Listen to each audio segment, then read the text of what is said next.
I don't know what to do. It's a little lizard just chilling there, just chilling like a villain.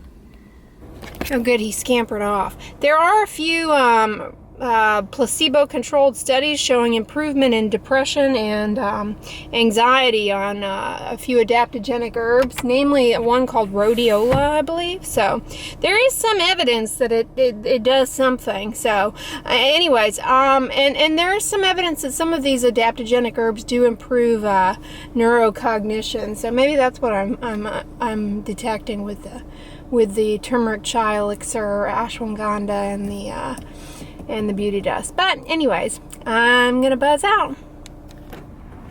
Well guys, I made it to clinic, and the lizard expeditiously removed himself from my windshield wiper there before I departed, which was a relief. I was a little stressed out. I just finished Leanne Moriarty on Audible, The Husband's Secret. OMG, the epilogue gave a twistaruno, so that was a good one. But anyways, I am here and I've got to buzz in, so I got my water here.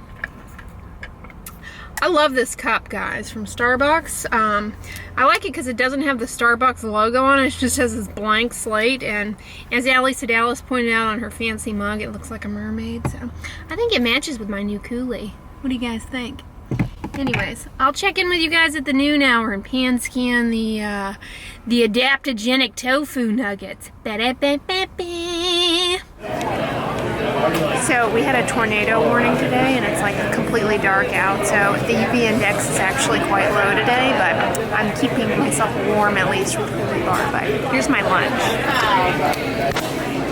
So I brought another green devotion from Ibotta. I love these by Evolution. They have it's celery, cucumber, spinach, romaine, kale, lemon, and parsley. And then my adaptogenic tofu nuggets with spinach, mushrooms, red bell pepper, a few almonds, hemp seeds, raisins, mushrooms, and nutritional yeast. And then, of course, here is where I get the little baby salad to supplement the veg game. And then apple or saltine.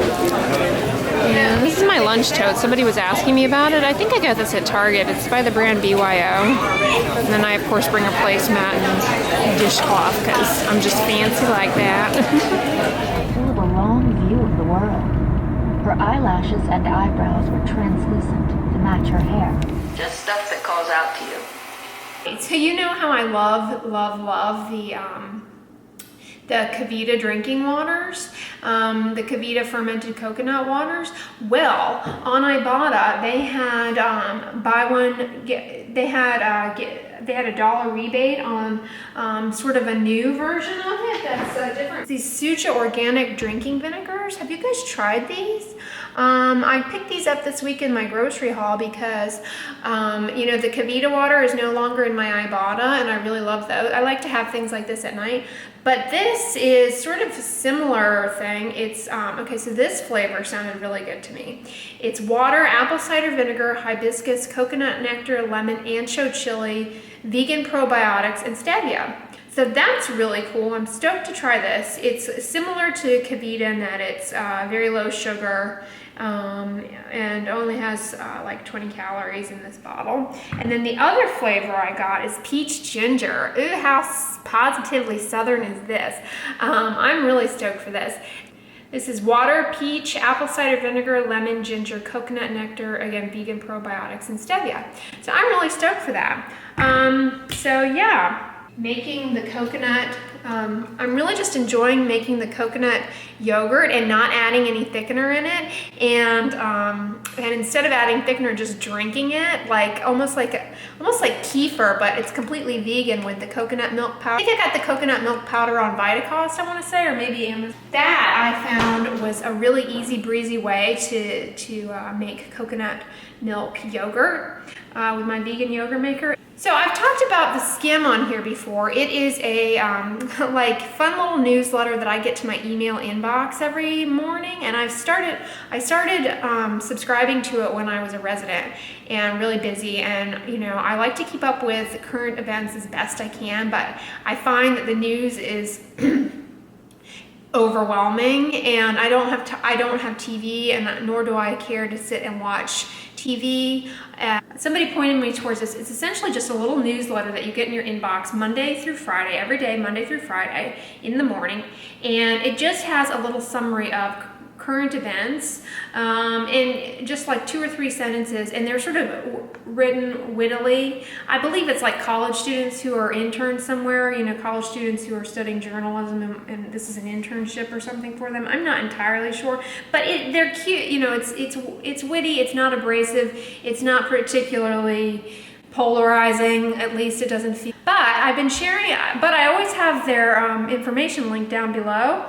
And enough of you guys have signed up that they sent me a little tote bag as a thank you. How cute is that? It says this skin on it. But I'm going to use this actually in my car to tote in veg. So I'm liking that. That will go to good use. Oh guys, we just got a knock on the door. Wouldn't you know it? Vitacost delivery.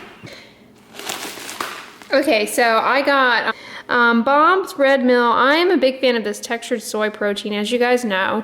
If you don't like soy or soy-averse, you won't like this. But I enjoy this. I find it's incredibly versatile, and this is the key ingredient in like all of those frozen veggie patties. Only this is just it's far less expensive, and there's no like added stuff in it. It's just the soy flour in these little chunks, and you can substitute this into chilies for meat, burgers. I mean, there's a great recipe on here.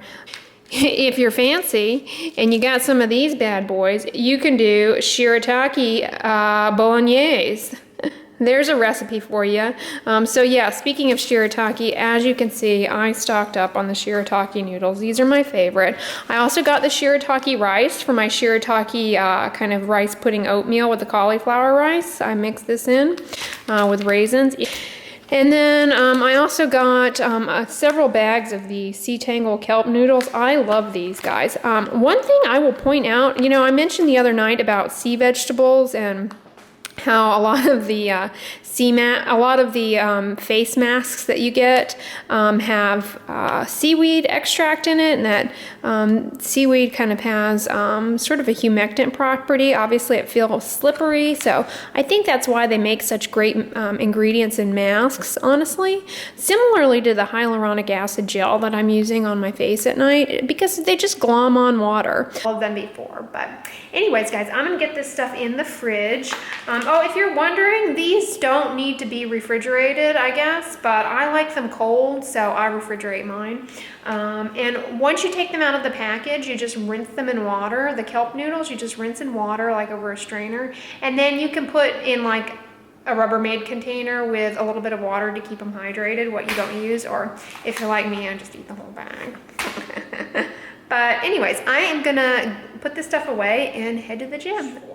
And the fact that you guys are saying things like, hey, I never wore sunscreen before, and because of this channel, I'm wearing sunscreen now. I mean, like, this is something that unfortunately the nature of the dermatology visit, we are often robbed of the opportunity to impart this knowledge on people, because the visit, unfortunately, has to be very short and focused on evaluation and management.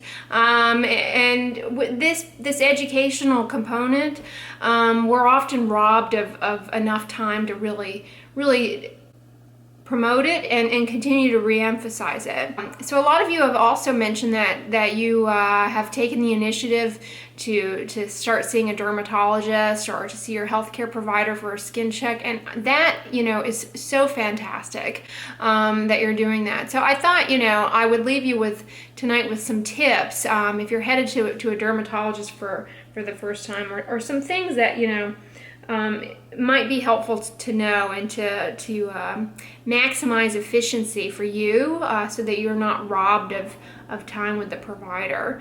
So, you know, first and foremost, dermatology is a looking specialty. Our eyes are kind of like a CT scan of your skin, okay?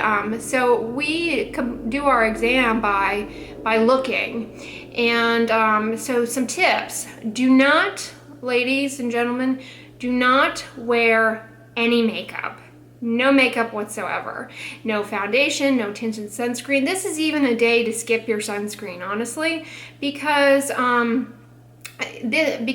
makeups and things like that, they camouflage things that we need to see and distinguish on your skin.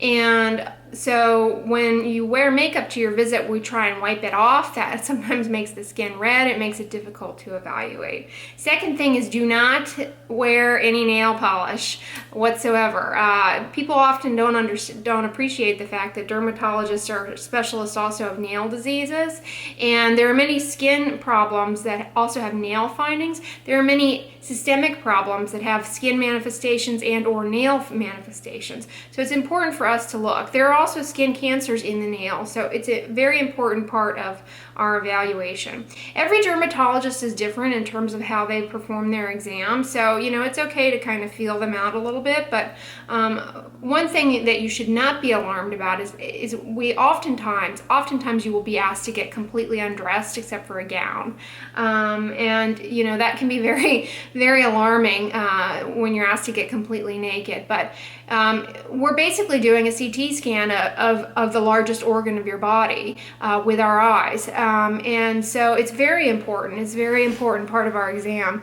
Not every provider does that. It may not be indicated for you. There's not a consensus, but many do. That I often hear is, oh, it's okay, I don't have anything there, specifically in the nether parts.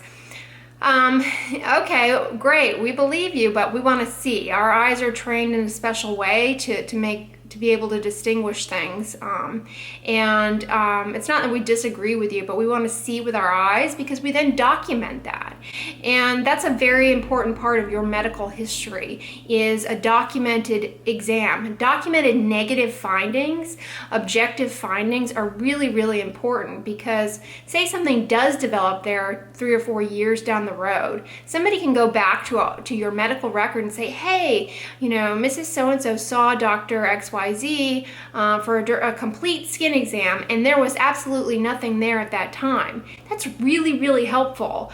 So let us look, and let us be the judge of that. At the risk of sounding arrogant, let us be the judge of that, because it's important to document a negative finding. When you go to your general practitioner, you don't tell them, my heart has a regular rate and rhythm. There are no murmurs, rubs, or gallops. You don't tell them that. You let them put the stethoscope on and listen to your heart. So that bear that in mind. That don't be alarmed if there's a window in the room that people are looking in. The window is often is pretty much one-sided, and the reason that we like to have windows in the room is because just like YouTube, it's just natural lighting is so much better. I mean, you'll notice on YouTube, I myself and other vloggers, we frequently go over to the window to talk to you guys because we want you to be able to see us properly. And natural lighting is the best lighting. Natural lighting by a window is the best.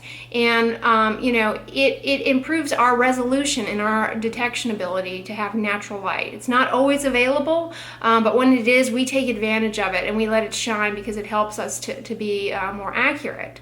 So I just wanted to leave you with a few tips that I think can be helpful. Anyways, guys, I'm going to conclude the vlog here. I hope you enjoyed it. Give this video a thumbs up, share it with your friends, and as always, don't forget, sunscreen and subscribe. I'll talk to you guys tomorrow. Bye!